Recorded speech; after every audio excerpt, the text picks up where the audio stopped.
This is part 2. If you haven't seen part 1, go and take a look at that first.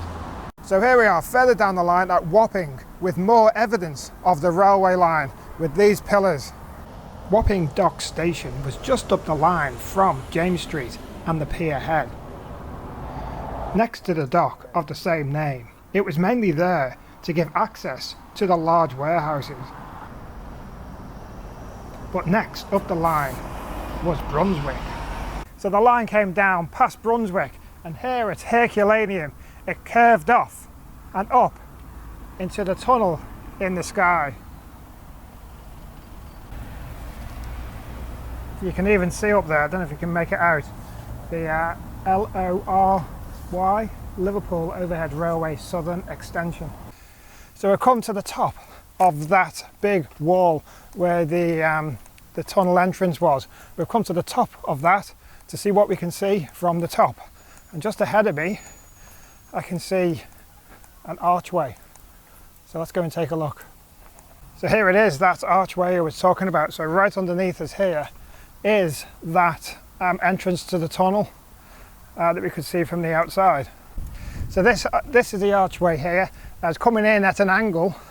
So the actual trains will be going this way down, heading towards Dingle Station in that angle there. So there we were just a moment ago, just down there, looking up at the tunnel in the sandstone wall. So just a quick update. This archway here is not the tunnel that we're looking for. This archway here is actually the entrance. I'll show you a picture now. It's actually the entrance to the current Garston to Liverpool line, the northern line, which runs through on the Merseyrail network. This is the top tunnel for that line, which actually goes under the overhead railway. So the actual entrance to the railway, that tunnel that we can see, is under this plinth. Let me spin you around, and that is where the tunnel goes through.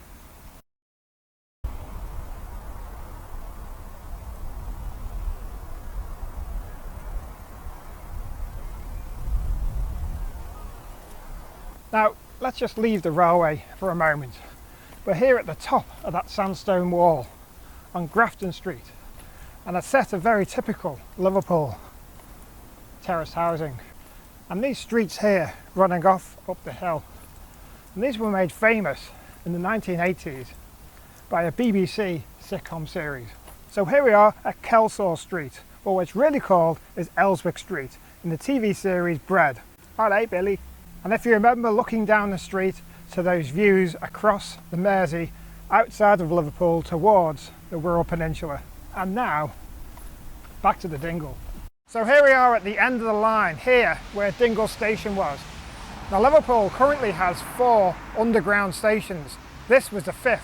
But when this was an underground station, only James Street existed. So now, as promised, let's go and look inside one of the actual carriages that arrived at this station.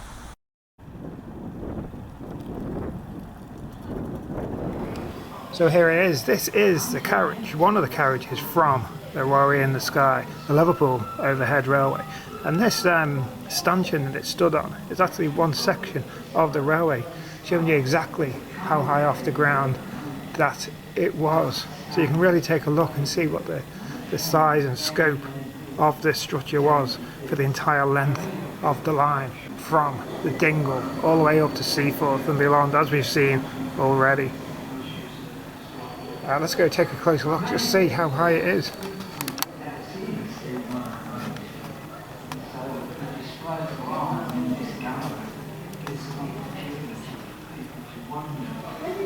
At the underside of the actual train there.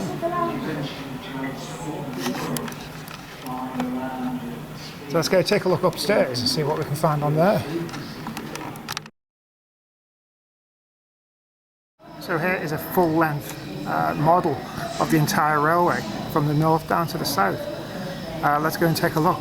Here's Seaforth Sands, where we started, and this light here represents a train, so let's follow it for the entire length of the journey.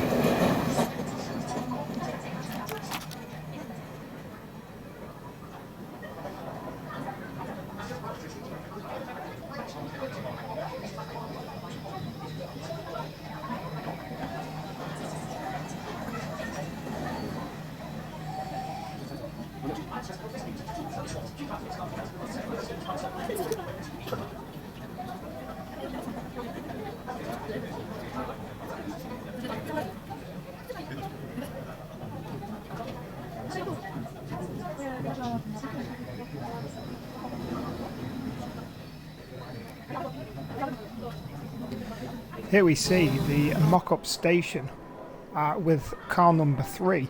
Did we see that before on some of that old footage? Well, here you can see just how high the railway was on this scaled height.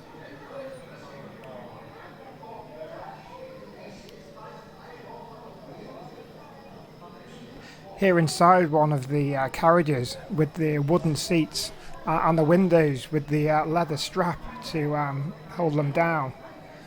There's one of the drivers. You could actually see out that front window and see the track ahead. And the map, very simple map of all the stations en route. Now this here is a film called The Terminus, made in 2008. It's basically a film of the entire length of the overhead railway taken today, presumably in a car with a big pole attached to the height that you'd actually be if you were in a carriage itself. You can find it on YouTube, so go and take a look for it.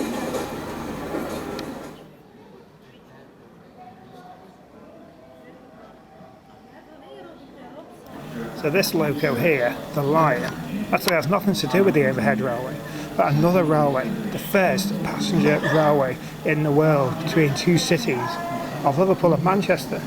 And this was one of the first locos to run on it. Well, we've got another video on that coming up at a later time, so if you subscribe, there'll be a video on that coming up a bit later on this year.